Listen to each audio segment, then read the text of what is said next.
Vídeo acessível com audiodescrição e janela de libras. Vídeo em formato paisagem. À esquerda, em grande escala, imagens apresentam o conteúdo. Parte 3. Documentação no AEE. Aprender é um processo contínuo. No canto superior direito, um quadro menor com a tutora Jamila. Abaixo, janela com a intérprete de Libras. Mulher de pele clara, cabelos castanhos longos e soltos, usa camisa polo preta com a logo da FCE no braço direito. No canto inferior esquerdo há um avatar feminino. Usa camiseta branca estampada na frente na FCE. Usa calção verde e tênis branco.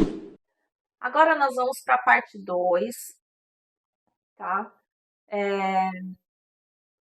Nós vamos falar um pouquinho sobre a documentação, tá? Falamos na parte 1 do que é o AE. Na parte 2 eu tentei trazer para vocês um pouco da parte prática de avaliação. E agora nós vamos falar sobre o processo documental, que é extremamente importante. Nós fazemos através da fundação, nós prestamos assessorias, né, nas escolas. E como eu falei para vocês aqui, a fundação tem um viés de pesquisa, e através dessas pesquisas nós também fazemos assessorias, né, e nós auxiliamos as escolas nessas assessorias, na implementação, né, e na execução e no processo de inclusão escolar na rede regular de ensino. E o que a gente percebe nessas assessorias?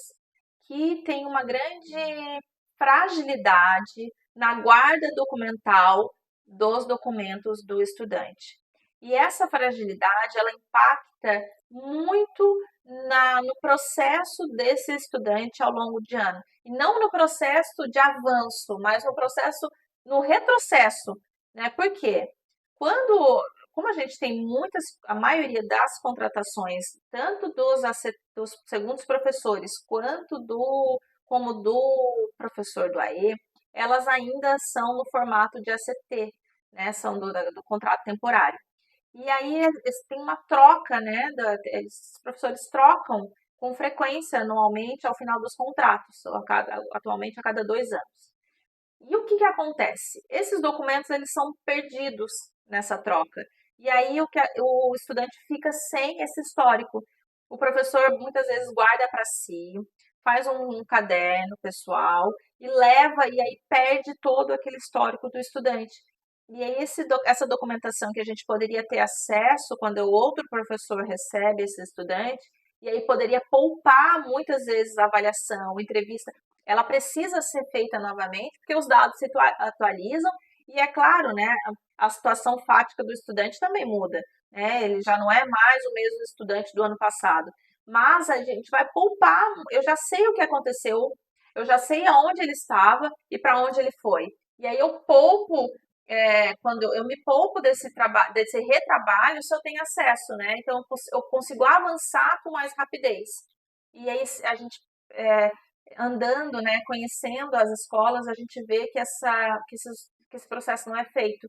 E aí troca o professor, zera a documentação do aluno.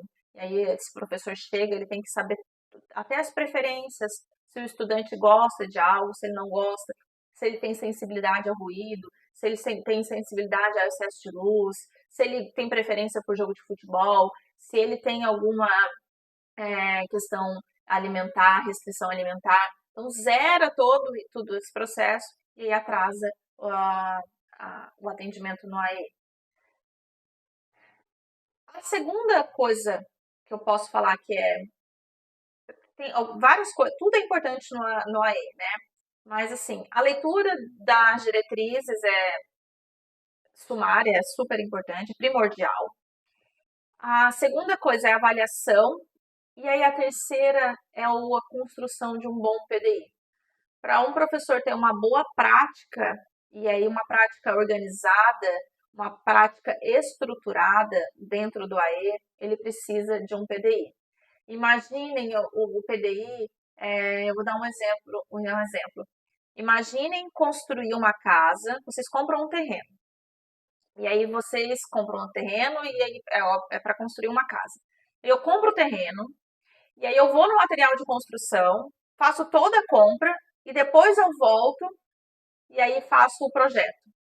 Então, mais ou menos isso, estar no atendimento sem um PDI. Eu tenho o estudante, eu começo a prática, mas eu não tenho um plano de ação. E o PDI é esse plano, né, esse planejamento de desenvolvimento individual que vai direcionar toda a prática do AE. E por isso que antes de ter esse PDI, eu preciso de uma boa avaliação, porque é essa boa avaliação que vai dar esse recheio para o PDI, tá? Esse documento, ele está preenchido nesse quadro que vocês estão vendo. Eu tentei exemplificar como é o nosso PDI aqui na Fundação. Esse modelo já é uma versão atualizada, de acordo com os últimos grupos de estudos que nós fizemos aqui na nossa equipe técnica. Ele está diferente do documento das diretrizes e ele também está disponível naquele drive que eu falei para vocês, tá? O que a gente traz no nosso PDI atual? E de forma bem reduzida. Nós vamos elencar uma habilidade, que foi aquela habilidade que vocês identificaram como ainda uma habilidade pouco desenvolvida ou ainda fragilizada em relação do estudante para que ele acesse o conteúdo na sala de aula. E abaixo nós vamos elencar objetivos e agora reparem e destaquem essa palavra. Objetivos mensuráveis. Mensuráveis exatamente ao pé da letra, que possam ser medidos, né? E notem ali que coloca objetivo a longo prazo e objetivo a curto prazo, tá? O pilar, habilidade, objetivo de longo prazo e objetivo de curto prazo. Reparem também que eu coloco ali qual é esse longo prazo e da onde veio isso, né? Nós fizemos um estudo ao longo dos últimos meses de um livro que eu também não tenho aqui, mas depois eu posso sinalizar para vocês, eu vou trazer nas referências aqui do curso, um livro que ele fala sobre a construção, sobre a compreensão mais atual, mais contemporânea do PDI. E por que que esses nossos estudos, eles concluem que é importante a gente colocar um prazo? Porque fica muito mais fácil a gente observar esse processo. Quando a gente faz um PDI muito amplo e geral, a gente fica muito difícil a gente avaliar, a gente mensurar de fato, para a gente observar o que aquele estudante aprendeu ao longo do processo. Vou dar um exemplo. O estudante não reconhece as letras, tá? E aí, qual é o meu objetivo geral naquele PDI que a gente pensava antigamente? Que o estudante, aí eu coloco, o estudante forma frases curtas ou não reconhece letras e números. Qual é o objetivo? Que ele escreva, por exemplo, escreva frases. Que ele conheça, que ele aprenda a ler e escrever. Estou dando um exemplo bem fácil para vocês entenderem, tá? Mas assim, ó, ele conhece o quê? E aí ele vai aprender a escrever, ou ele vai. Que tipo de frase? Uma frase curta? Quantas frases? Né? E então, no campo ali do objetivo a longo prazo, eu coloco assim: ó, neste campo, o professor deve registrar os objetivos principais, o objetivo, né? E aí não são muitos. Se eu conseguir que ele desenvolva uma habilidade com começo, meio e fim, um objetivo de longo prazo, um objetivo de curto prazo, com boas estratégias, com uma boa avaliação, e eu consigo finalizar esse processo, com certeza ele está muito melhor do que muito PDI que a gente coloca 10 coisas e não faz direito nem 5. Então, fazendo uma bem feita é melhor do que fazer 10 coisas mais ou menos. Então, foque em uma, duas, três habilidades no máximo, objetivos pontuais, claros, que eu consiga visualizar, tá? Então, o que é que você realmente quer alcançar? O objetivo está diretamente relacionado com os resultados da avaliação inicial. Então, eu fiz a avaliação inicial, observei uma habilidade, e se essa habilidade ela foi prevista, e dentro desses objetivos de longo prazo, qual é o objetivo de curto prazo, que ele tem que estar relacionado com o de longo prazo, ou seja, ele vai estar em prazos menores, né? e ele vai estar fracionado para facilitar que eu consiga atingir aquele objetivo maior. E quais as estratégias, né, as atividades, elas não são descritas de forma detalhada, mas quais são as estratégias que eu vou utilizar e como eu vou avaliar. O que a gente entende hoje como uma avaliação, para eu conseguir visualizar se esse estudante compreendeu, acessou aquela habilidade ou não, é que pelo menos do que eu previ ali, que ele consiga atingir 85%. Então, um exemplo, eu pretendo que esse estudante consiga fazer a escrita, organizar um texto com 3 parágrafos e no prazo de 20, no tempo de 25 minutos, e esses números eles têm que estar é, é, destacados, eles têm que estar objetivados naquele planejamento, tá? Então, no prazo de 30 minutos, eu pretendo que o estudante faça uma história com começo, meio e fim, em uma ordem sequencial, que ele consiga estruturar dentro de um espaço delimitado, e isso eu vou colocar já nos meus objetivos de longo prazo e depois relacionar nos de curto prazo. E aí, como que eu vou avaliar? Ele vai sem apoio visual, sem apoio verbal, fazer a escrita desse texto com um timer, né? E ele precisa atingir 85% do que eu estou indicando ali como objetivo.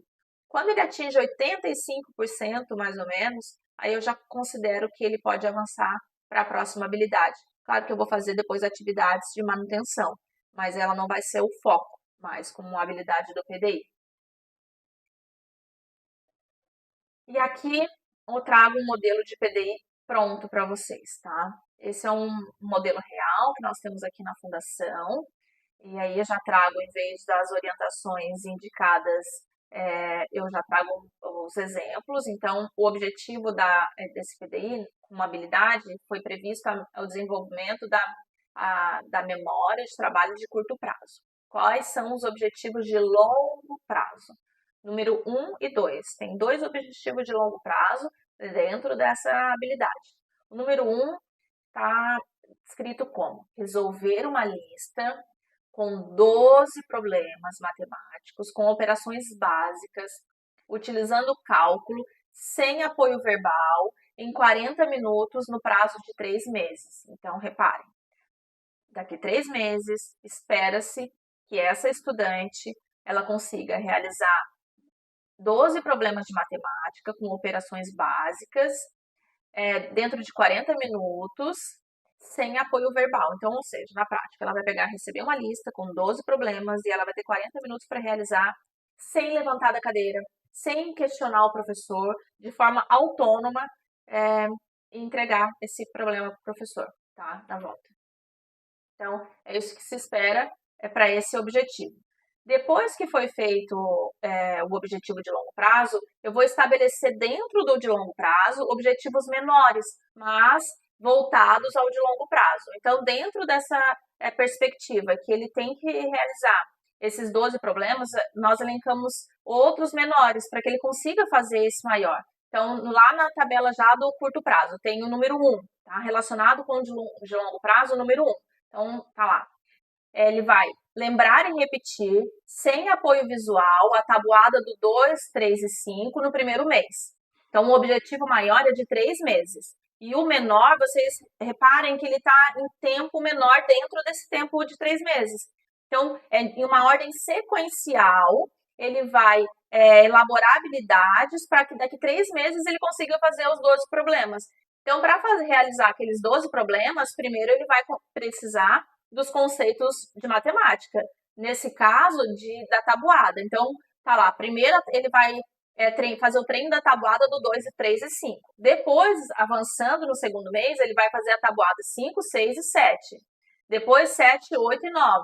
E aí a gente vai apresentando para ele situações menores. Resolver 3 problemas matemáticos de adição e subtração, com tempo cronometrado, 5 minutos cada problema. Por que 5 minutos? Porque para ele realizar 12 problemas em 40 minutos, a gente pensou ali, acho que se eu não me engano, 3 minutos, e aí a gente deu um tempo maior para ele fazendo esse treino. E aí, uma estratégia que nós utilizamos, como esse é um caso concreto, é a técnica do Pomodoro Focus. Eu não sei se está nesse slide, mas se vocês digitarem no Google Pomodoro Focus com U, ele é como se fosse aquela ampulheta que a gente usava com areia, mas ele é um treino de foco e atenção que é utilizado para a gente é, treinar a habilidade de foco. E aí, assim, a gente pode, nesse aplicativo, colocar o tempo que a gente quer de concentração e o tempo de pausa. Tá? Então, o tempo sugerido pelo aplicativo inicialmente é 20 minutos. 20 minutos é um tempo bem extenso, mas a gente diminui e vai aumentando progressivamente esse tempo de foco, né, de permanência na atividade. Dá para iniciar com 5 minutos, aí o estudante permanece 5 e descansa 2. Nesse tempo de descanso, ele pode se movimentar, pode tomar uma água, né? Vocês podem conversar sobre outros assuntos, e aí o aplicativo ele sinaliza, né? Ele tem um sinal sonoro, e aí ele volta para a atividade. Depois de 4 vezes que ele repete aquele treino de foco, ele tem um tempo maior de descanso, tá? Mas é bem fácil de utilizar.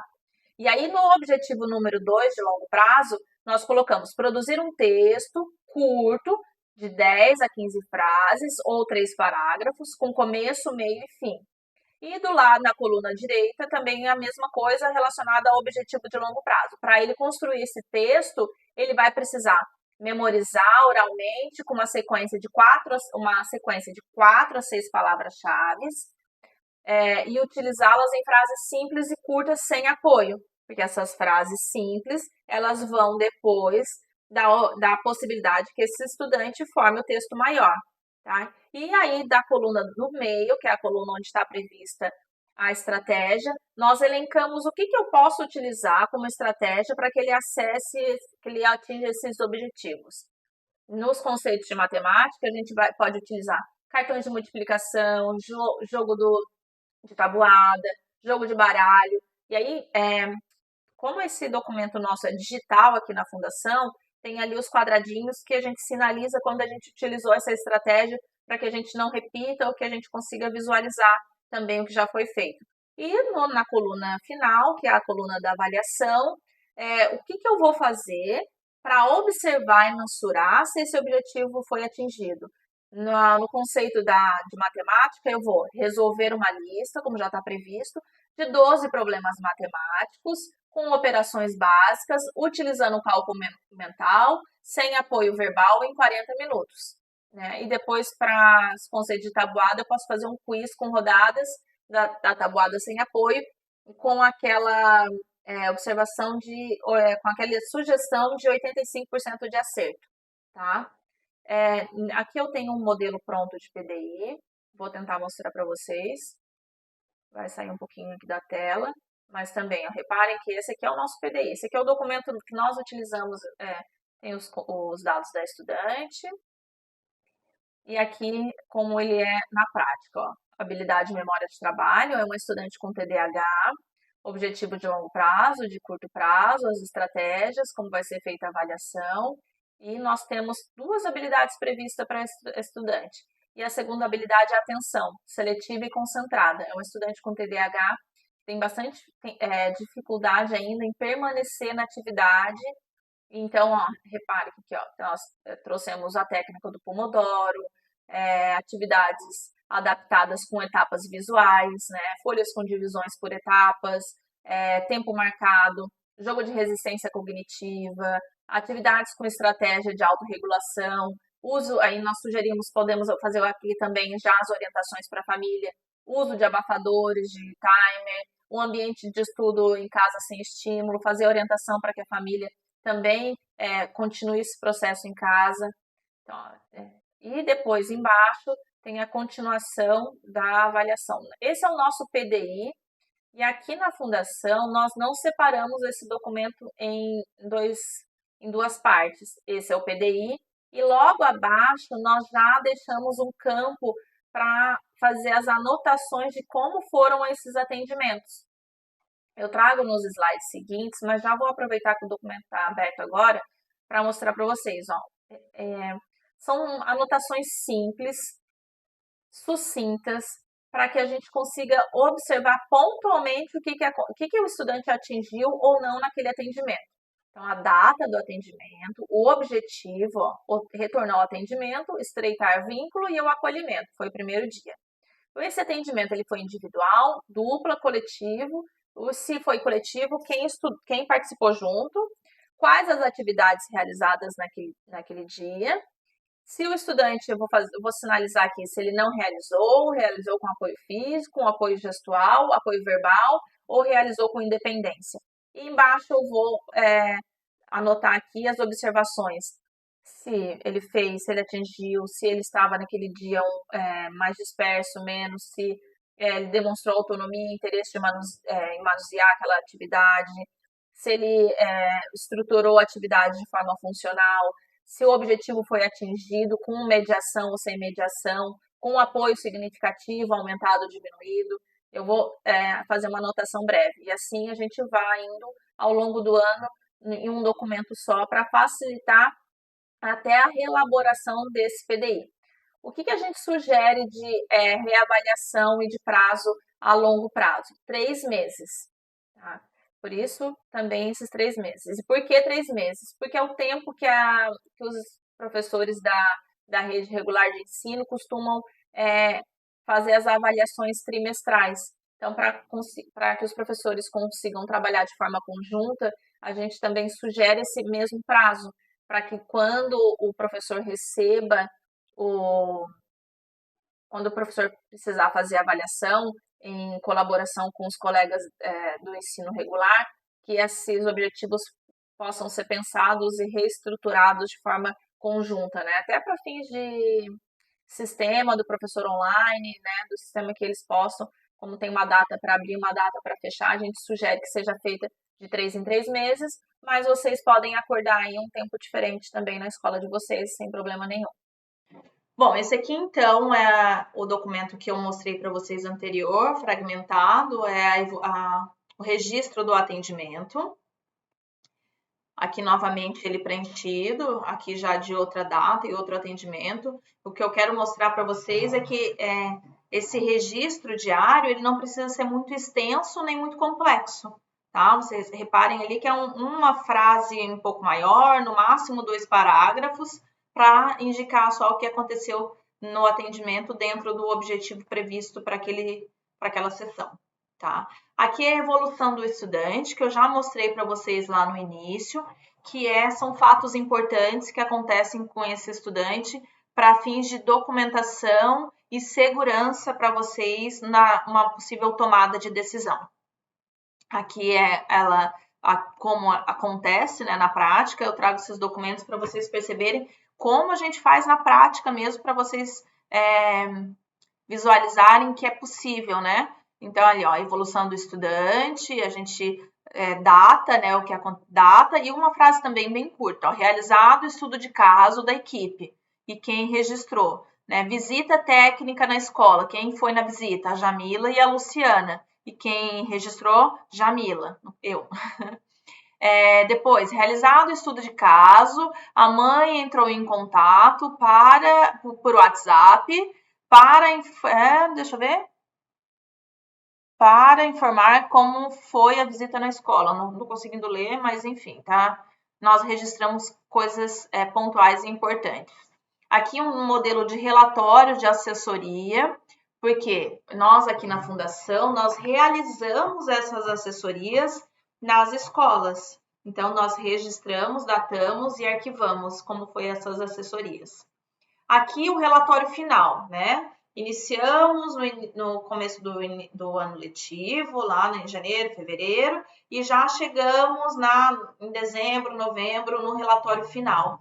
Ao longo dos atendimentos, dos semestres, vocês podem pactuar que serão feitos relatórios trimestrais, bimestrais, né? Para conseguir fazer registros desse estudante. Esses registros são momentos importantes de reflexão que o estudante que o professor tem para fazer uma avaliação do processo do estudante. Então, por isso que é bom que a gente treine esse movimento de escrita, porque é um momento que a gente consegue também refletir, perceber, mensurar, reorganizar e traçar novos objetivos. No relatório final, nós vamos ter como materialidade todos aqueles documentos que nós utilizamos ao longo do ano. Por que eu falo em materialidade? Porque vocês vão utilizar como suporte esses materiais para produzir um bom relatório, como o estudante era, como foi o processo e como ele está. Por isso que a gente faz avaliações progressivas ao longo desses atendimentos para a gente conseguir observar como foi. E aí, o que nós sugerimos para que vocês registrem nesse relatório, que também tem como modelo na pasta e também tem como modelo nas nossas diretrizes. Nós separamos em blocos, né?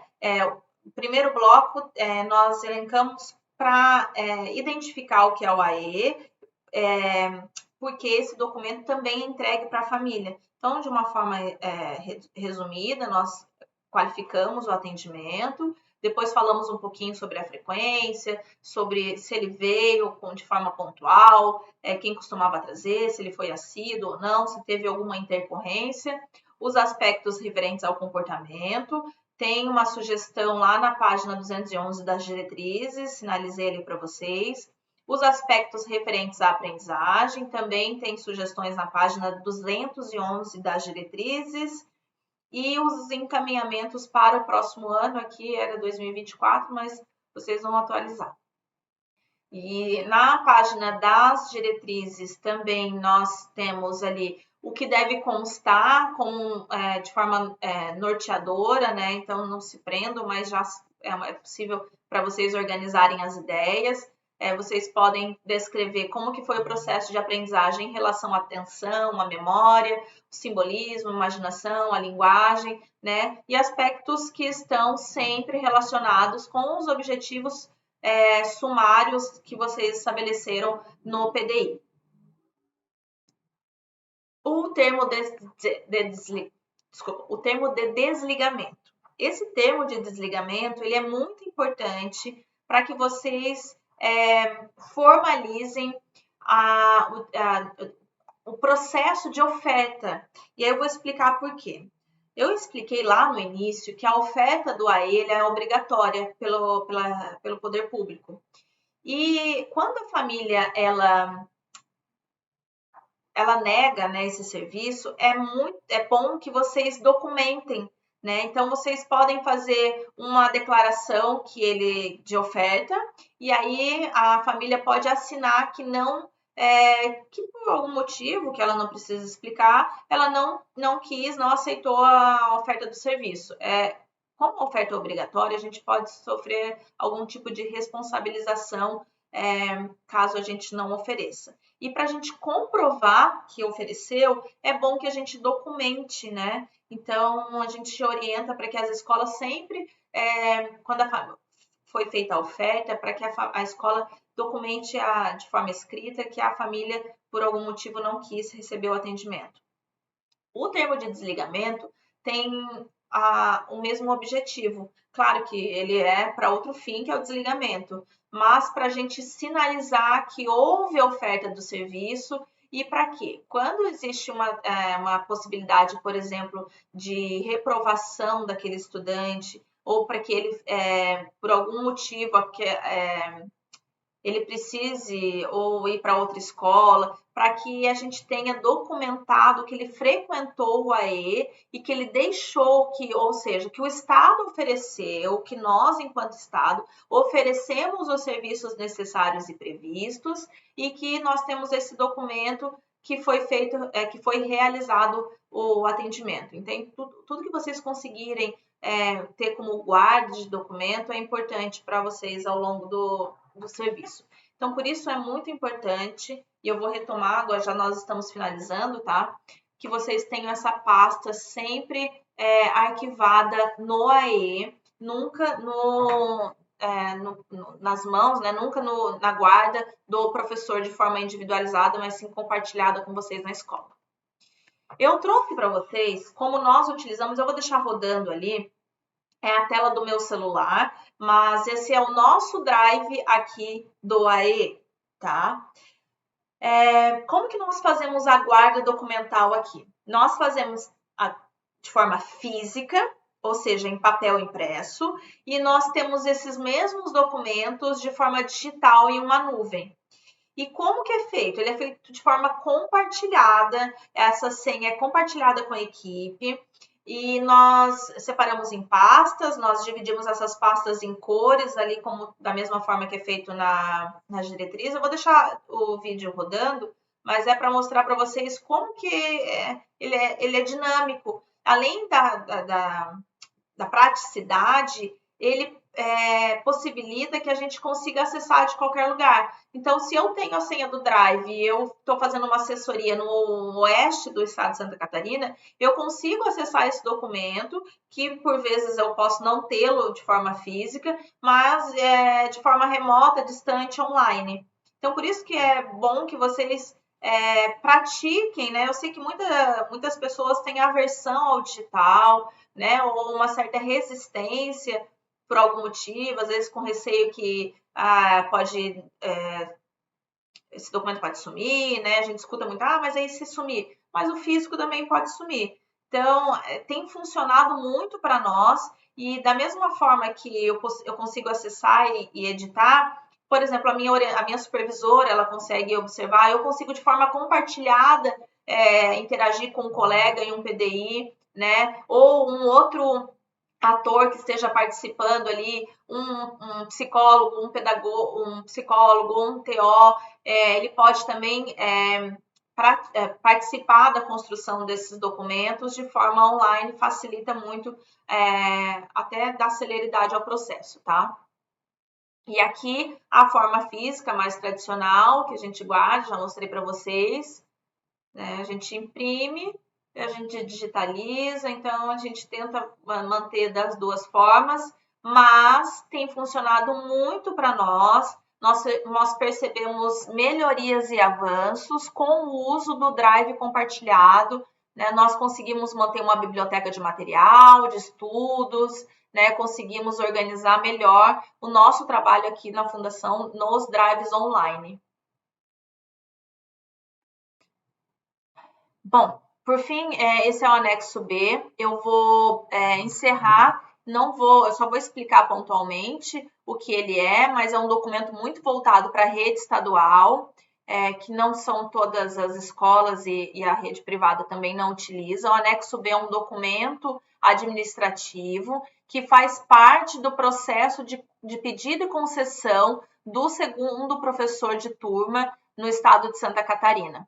Então, é um documento que os professores regentes e os segundos professores, de forma conjunta, preenchem para fazer o pedido, a solicitação do segundo professor para a sede, para a secretaria. E nós, Fundação Catarinense de Educação Especial, somos responsáveis pela análise técnica desses pedidos. Então, a gente, com esse anexo B, que descreve as questões pedagógicas desse estudante, do perfil desse estudante, nós aqui avaliamos se ele vai ter o serviço concedido, favorável ou não, tá? É muito voltado para a rede estadual, por isso eu não vou me aprofundar nesse momento neste documento.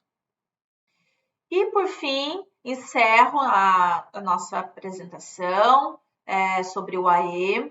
Deixo para vocês todos os nossos contatos. Caso vocês queiram acesso a essa pasta compartilhada ou a qualquer outro documento, sintam-se à vontade para nos acessar. Nós somos muito presentes nas redes sociais, por isso eu trago também o QR Code do nosso Instagram. Nossa equipe é muito acessível, nós costumamos, na medida do possível, responder com certa rapidez, né? Em algumas demandas pontuais, nós acabamos demorando um pouco mais em função da nossa extensão territorial. Nós atendemos e damos suporte para toda Santa Catarina, né? Temos escolas espalhadas em todos os municípios.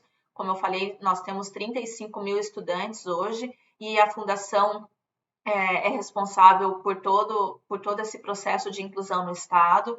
Então, nós temos bastante trabalho, mas nós conseguimos, na medida do possível, atender todos vocês. Então, caso vocês tenham necessidade de nos contactar, podem nos acessar pelo e-mail ou pelo nosso telefone, que também é o WhatsApp, ou nos chamar ali na rede social, e nós podemos continuar essa nossa conversa por uma dessas formas. Eu agradeço a presença de todos vocês, desejo que vocês tenham uma boa caminhada no AE, e utilizem esses materiais, explorem esses materiais, eles são construídos e reconstruídos por nós, através de muitos estudos e de muitas trocas com vocês também nos ensinam muito, e é isso. E-mails